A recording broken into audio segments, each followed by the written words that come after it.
வணக்கம் கடலோசை நண்பர்களே. நாங்கள் இன்றைக்கி கடலுக்கு போயிருக்கும்போது எங்கள் தூண்டியில் ஒரு பெரிய கண்டியான மீன் பிடிச்சிட்டோம். நாங்கள் அந்த பாருங்களேன், தூண்டியை அப்படியே தூக்கி மொத்தமாக முழுங்கிருச்சு. அதை வெளியே எடுக்கவே முடியலை.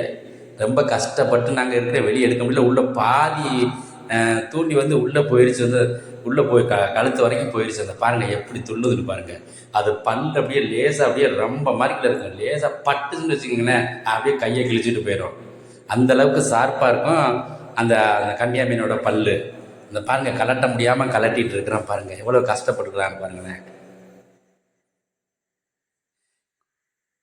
பாருங்கள், வர மாட்டேங்குது பாருங்கள், வெளியவே எடுக்க முடியல. பாருங்கள் எப்படி இருக்குன்னு பாருங்கள். லேசாக ஆட்டுச்சுன்னா நம்ம கை உள்ள பல்லு போட்டுரும். ரொம்ப ஜாக்கிரதையாக எடுக்கணும்.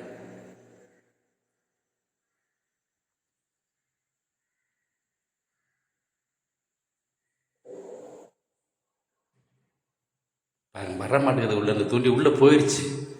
பாதி தூண்டி உள்ளே போயிடுச்சு. எடுக்க முடியல.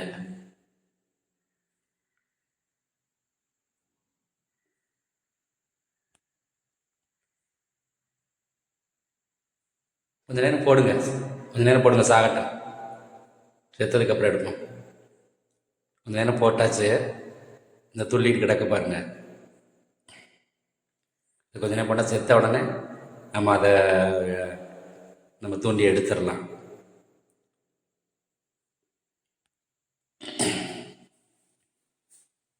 இந்த மீன் மசங்கிருச்சு பாருங்க. மீன் மசங்கிருச்சு. ராக்கெட் வேகத்தில் தான் வரும் இந்த மீன்லாம் அடிக்கும்போது. நம்ம போட்டு ஹை ஸ்பீடில் போயிட்டுருக்கோம்.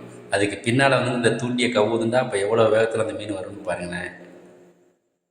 நிறையா மீன் கண்டியாக தான் அடிக்கும். பாறை, சீலா எல்லாமே அடிக்கும்.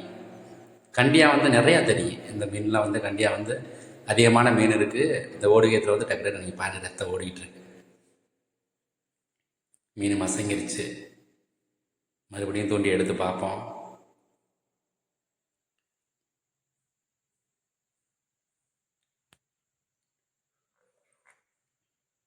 தூக்கி பாருங்கள் பார்ப்போம்.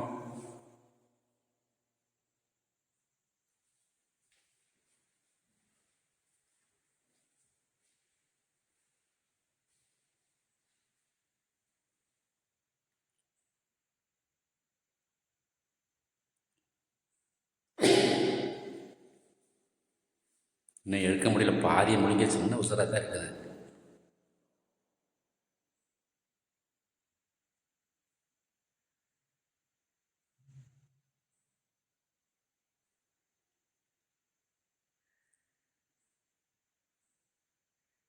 மொத்தம் அந்த கட்டையில் தலையில் ஒரு துண்டி இருக்கும், வாலில் துண்டி இருக்கும்.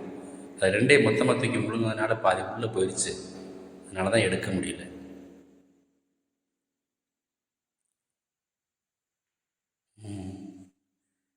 எடுத்தாச்சு பாருங்களேன், எவ்வளோ பெரிய மீன் பாருங்களேன். இன்றைக்கி எங்கள் வீட்டில் கண்டியா மீன் குழம்பு தான். பாருங்கள், அதை வெட்ட போகிறோம், சமைக்க போகிறோம், சாப்பிட போகிறோம். சூப்பராக இருக்குங்க கண்டியான மீன் பொரிக்கிறதுக்கு.